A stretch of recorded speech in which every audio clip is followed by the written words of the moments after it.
예, 황교안 전 총리는 특수활동비 이외에도 여러 가지 의혹을 받고 있는 상황인데 정치부 취재기자와 함께 한 걸음 더 들어가겠습니다. 정재윤 기자가 나와 있습니다. 자, 특수활동비 지출 내용을 황교안 전 대통령 권한대행이 알고 있을 것이다. 좀 더 풀어야 될 것 같습니다, 얘기를. 예, 일단 황 전 총리가 권한대행으로 있던 기간부터 한번 살펴보겠습니다. 예. 박근혜 전 대통령의 직무가 정지된 12월 9일부터 약 5개월간입니다. 예. 황 전 총리는 이 기간 동안 어린이집, 그리고 노인복지관, 아파트 재건축 현장 등 여러 현장들을 방문했는데요.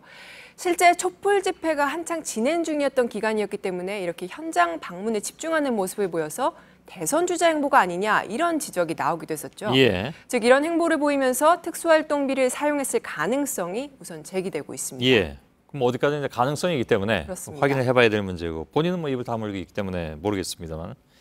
근데 그렇다고 해도 현장 방문을 그렇게 했다 해도 거기 뭐 수십억 원이 들어갑니까? 그건 이해가 안 가는데. 그렇습니다. 이 대통령 대행의 대선 주자 행보에 이런 예산을 썼다는 비판도 나올 수가 있지만요. 거기에만 지출됐다고 하기에도 액수가 너무 크다는 지적입니다. 예, 지금 일단 다시 한번 그 전제를 하자면 거기에 썼는지 안 썼는지도 아직은 모르는 겁니다. 아직까지는 확인되지 않은 상태입니다. 예. 결국 당시 총무비서관과 이 황대행 측이 상세하게 밝히지 않는 한 공개가 되기는 어려울 걸로 보이는 상황입니다. 예.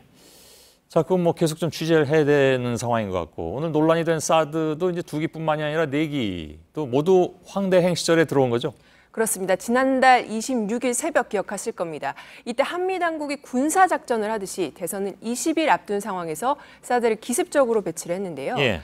황 전 총리는 배치 이후에 오히려 공개적으로 어떤 무기 체계를 어디에 배치한다고 말하는 것은 적절하지 않다면서 기자들에게 이 패트리엇 배치를 사전에 알고 있었던 사람이 있냐 오히려 이렇게 반문을 하기도 했습니다. 예, 기억납니다. 예, 이 환경 영향 평가서가 하지만 제대로 제출이 되지 않은 상태에서 이렇게 사드를 기습적으로 배치한 이유는 뭔지, 또 기습 배치가 이뤄진 직후에 트럼프 대통령이 언론 인터뷰를 통해서 사드 비용을 노골적으로 요구하기도 했는데요. 그 배경은 또 뭔지 이런 의문이 풀리지 않는 부분이 많은 상황입니다. 예, 트럼프가 뭐 그 얘기를 돌발적으로 생각나는 대로 즉흥적으로 했겠느냐?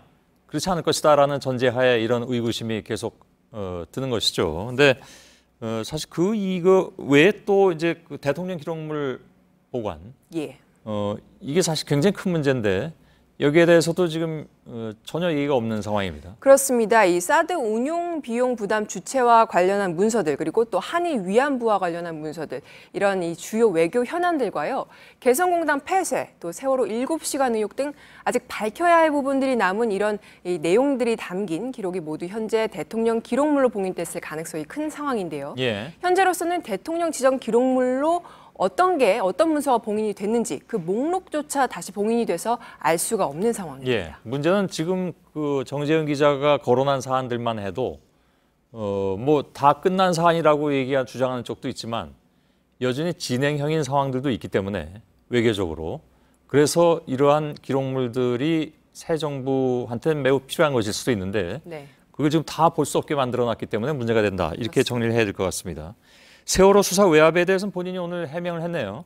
예, 그렇습니다. 이 황 전 총리가 법무부 장관으로 재직하던 시절 세월호 수사 과정에서 긴급 체포된 해경 1, 2, 3정장의 혐의에 대해서 업무상 과실치사를 빼라고 지시했다는 의혹이 나온 건데요. 예. 2014년 당시 JTBC도 이런 비슷한 보도를 한 바 있습니다. 이 검찰은 업무상 과실치사 혐의를 적용해야 한다는 의견을 냈지만 법무부가 이에 대해서 반대 입장을 내면서 결론을 내리지 못하고 있다는 내용을 보도해드린 바 있는데요. 예. 법무부가 강한 수사 개입을 했다면 당시 황 장관의 지시 없이는 사실상 불가능한 그런 구조였습니다. 예. 이에 대해서 이제 황 전 장관이 오늘 페이스북을 통해서 적극 부인을 하기도 했습니다. 어쨌든 현재로서는 지난 5개월에 대한 어떤 그 열쇠를 쥐고 있는 건 황 전 총리인 건 분명해 보입니다. 예, 정재윤 기자였습니다.